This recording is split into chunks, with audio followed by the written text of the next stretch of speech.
There is another algorithm through which we can found whether the system is in deadlock or not. If you remember the resource allocation graph. The resource allocation graph.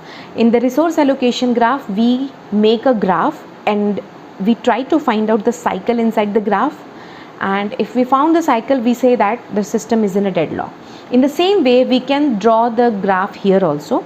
So assignment edge and request edge, these two edges have already been discussed in the previous lectures.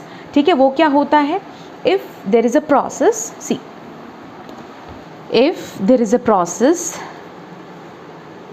P1, ठीक है, process P1 को resource R1 की ज़रूरत पड़ती है, ठीक, तो क्या करेगा? वो रिक्वेस्ट करेगा इस रिसोर्स की, and for requesting a resource there is an edge from process to resources. ठीक है, this is request edge, and once this resource is allocated to the process, this edge is converted or changed to like this.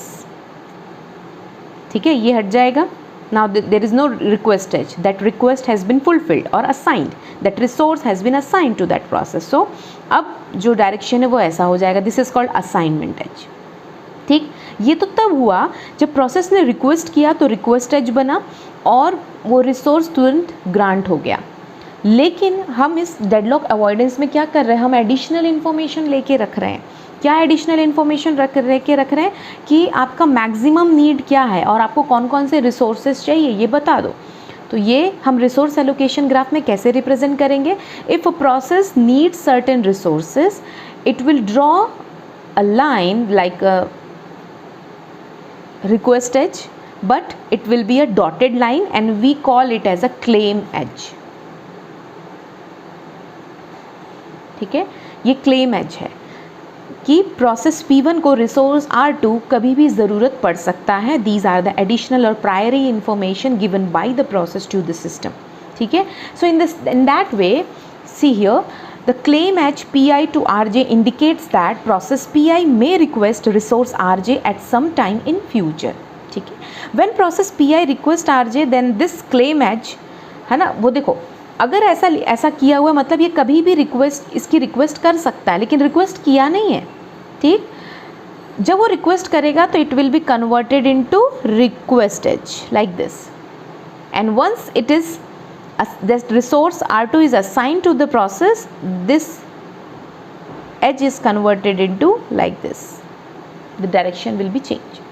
Assignment edge. ठीक, तो when process Pi request Rj, then this claim edge जो dotted line है Pi से लेकर Rj तक, it will be converted to request edge, है ना. And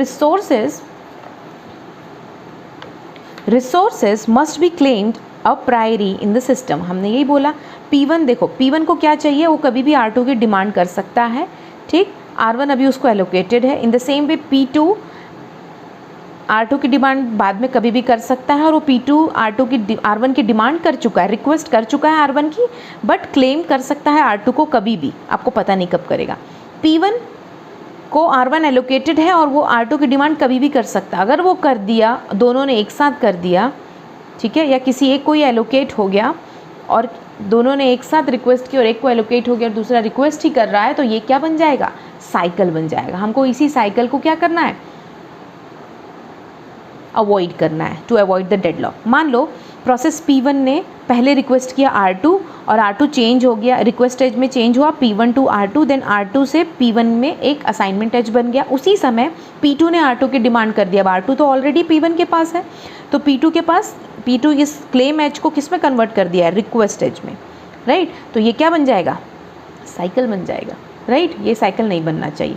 सो देखो यहाँ पे मैंने यही बोला है, if process P2 request R2, although R2 is available now but can not be granted. See, R2 का डिमांड दोनों ने की है, P1 ने भी की है, P2 ने भी, आई मीन क्लेम किया है कि हमको इसकी P1 और P2 दोनों ने बोला है कि हमको इस R2 रिसोर्स की ज़रूरत फ्यूचर में कभी भी पड़ सकती है.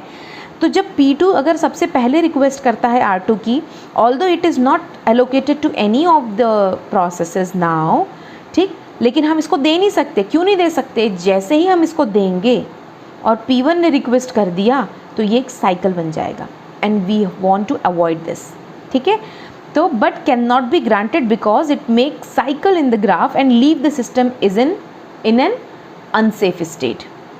Clear? So this is resource allocation graph algorithm. Here in the same way जैसा हमने resource allocation graph बनाया था previously, उसमें एक edge और जुड़ गया है, that is claim edge, क्योंकि हमको एडिशनल इन्फॉर्मेशन, प्रायरी इन्फॉर्मेशन हम प्रोसेसेस से लेकर रख रहे हैं, सारे प्रोसेसेस से अपना एडिशनल इन्फॉर्मेशन बता दिया है. उसके बाद आपने एक ग्राफ ड्रॉ किया और उस ग्राफ ड्रॉ करने के बाद आप इस तरीके से डिसीजन लेंगे कि साइकिल ना बने. बना नहीं है लेकिन बन सकता है. अगर बन सकता है तो आप उस रिसोर्स को, उस प्रोसेस को उस टाइम पे नहीं देंगे. ठीक है. So this is for today. Okay, and in the next video we will be discussing about the banker's algorithm, that is one of the algorithm to avoid the deadlock. Okay.